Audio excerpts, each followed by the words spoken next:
Hey guys, if you're new to my channel, let me quickly introduce who I am and what I do.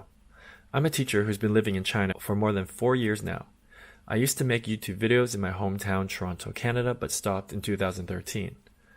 I started making videos last year because I noticed that there was a huge disconnect between what we're shown in the media and what's really happening in China. In today's new Cold War environment, which the US has thrusted the world into, China is intentionally not given the right to speak or defend herself in the global media. My channel allows us to hear some of China's voice, with the hopes that by creating more understanding, we might be able to create more peace. Because honestly, fuck war. Now that my lengthy introduction is over, let's jump right into today's topic, which is titled, America is Losing Its New Cold War. As you may already know, the US government has thrown the entire world into a new Cold War, and its battles mainly take place in technology, trade, ideology, and mass media propaganda.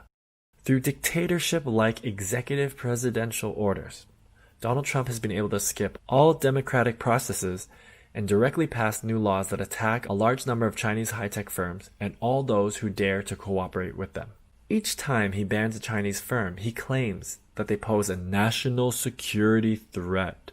Now, don't be fooled by the barrage of baseless accusations from the Trump regime and the Western-funded media claiming that Chinese tech is spying on all of us.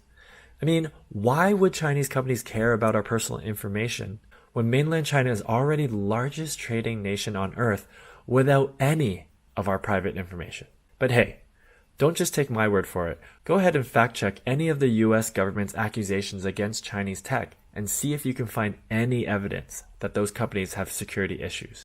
Spoiler alert, you won't find any real evidence. So then why does the US government and media always claim that tech from China is a national security threat? Well, I think it's pretty obvious that the real reason is because some Chinese tech companies are well on their way to dethroning or have already dethroned US tech companies to become number one in the world. You might wonder, but why does that matter if Chinese techs become number one? It's because if we choose to use Chinese socials like TikTok and Wechat instead of US socials like Facebook and YouTube, then that means America won't be able to steal and store all of our metadata as they have been doing for decades. Kind of ironic, isn't it? America's control of the world's data necessitates that American firms dominate the world's internet.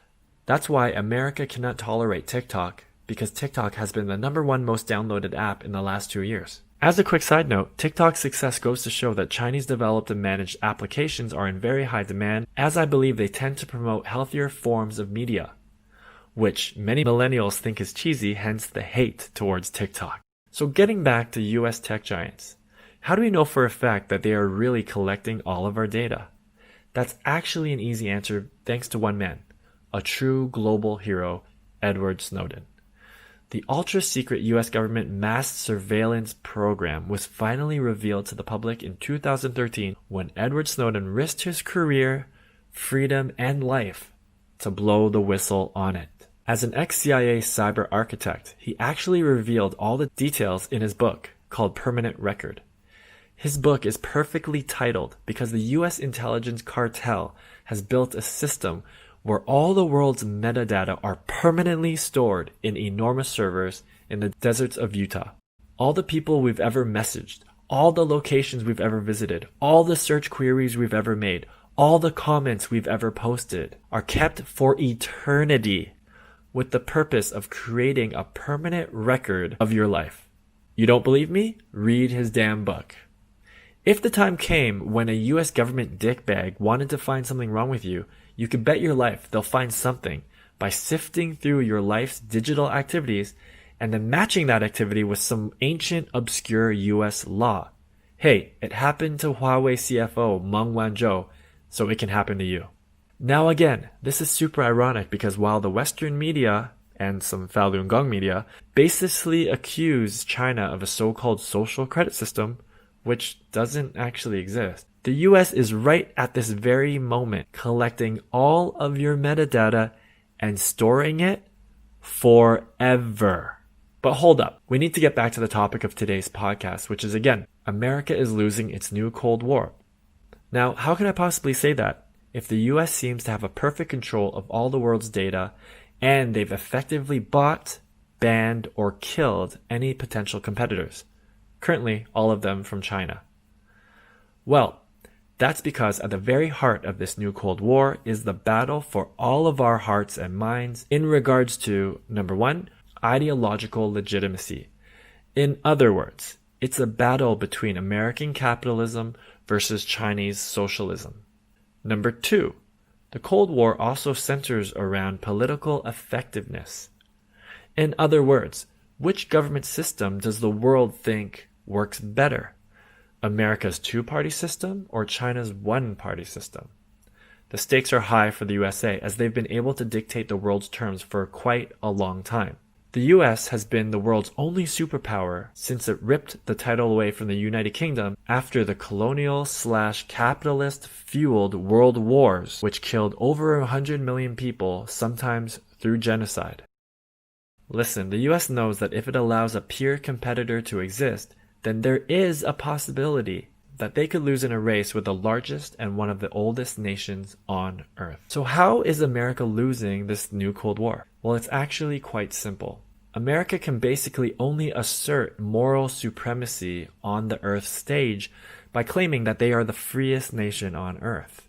Every single effing day, they claim that the United States is a place where a totally free market of ideas, goods, and technology can be exchanged with no government impingement. The US two-party system lauds itself as the world's protector of free trade, free ideas, and free religion. But what are we actually seeing in the last few years as they try to stamp out their only competitor, China, who is actually still in its development stage? We are seeing a US government more than willing to use dictatorship powers, aka presidential executive orders. It uses these authoritarian powers to ban at will any Chinese firms it sees as dominating certain sectors such as 5G or social media. Right now, we are witnessing an American regime declare that TikTok and Wechat will be banned within 45 days unless mainland Chinese companies hand over that tech to US firms. This is in fact mafia behavior, where Chinese apps are hostages and the US regime is demanding ransom or the handing over of the entire application. When we witness Huawei being attacked on every possible front by a president who issues dictatorship executive order after dictatorship executive order. Side note, dictatorship is the correct word to use here because executive orders are not voted on by the US Congress. Therefore, they are not democratic. We are witnessing the most authoritarian behavior that the world has ever seen in regards to the tech sector. When was the last time a government took so much direct action against a single firm just because they were scared of the market impact the company would have on future technology? Well, pro-American media, including YouTube and Twitter, like to use a strange argument in justifying US dictatorship moves. They say, well, China banned Google and Facebook, so we're just doing the same thing. Let's break that argument down so we can see exactly how incomprehensible and self-defeating it is for the following three reasons. First of all, Facebook and Google were banned in China during the 7/5 or July 5th terrorist attacks in Urumqi, Xinjiang in 2009. This is because neither American firm was willing to censor or ban extremists from spreading their ideology or from organizing more attacks on their platforms. Those infamous attacks on 7/5/2009 were even possibly organized through Facebook groups, something that Facebook would never allow today. So the argument that China did it first, so we can do it too, doesn't float at all, because literally nothing has happened involving Chinese tech and American security.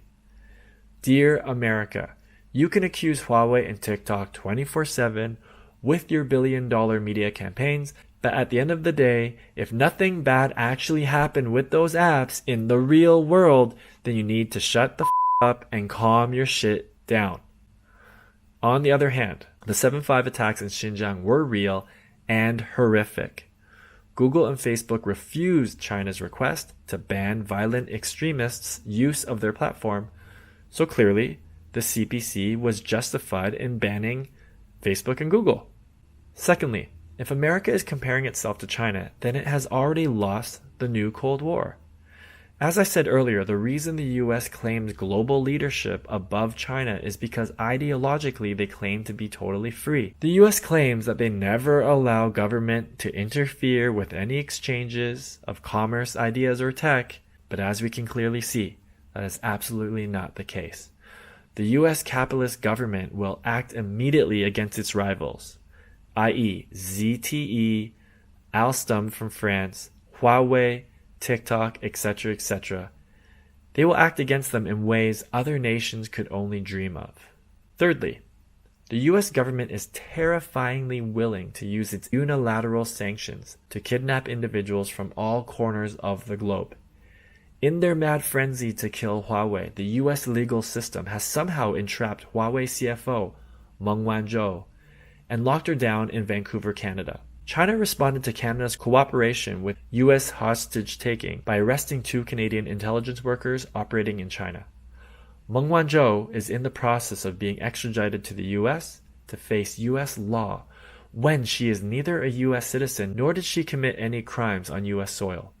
The American capitalist government claims that Huawei breached US sanctions against Iran. But how in the world can a unilateral US sanction that no other nation on earth supports dictate what global companies can do on their own terms? The ability of the US government to chase down and prosecute any person in the world based on their own unilateral laws and sanctions is as perplexing as it is terrifying. So let's summarize a bit here.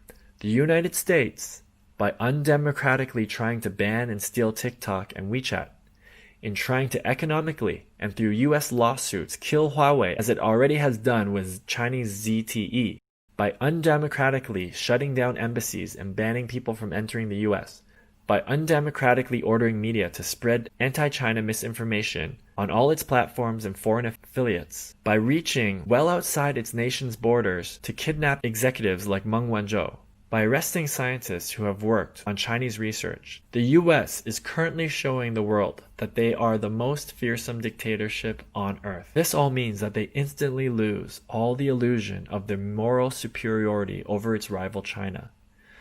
The US is not free nor democratic. In fact, they are far more authoritarian than China, and that is why they're losing the new Cold War, which they themselves have started.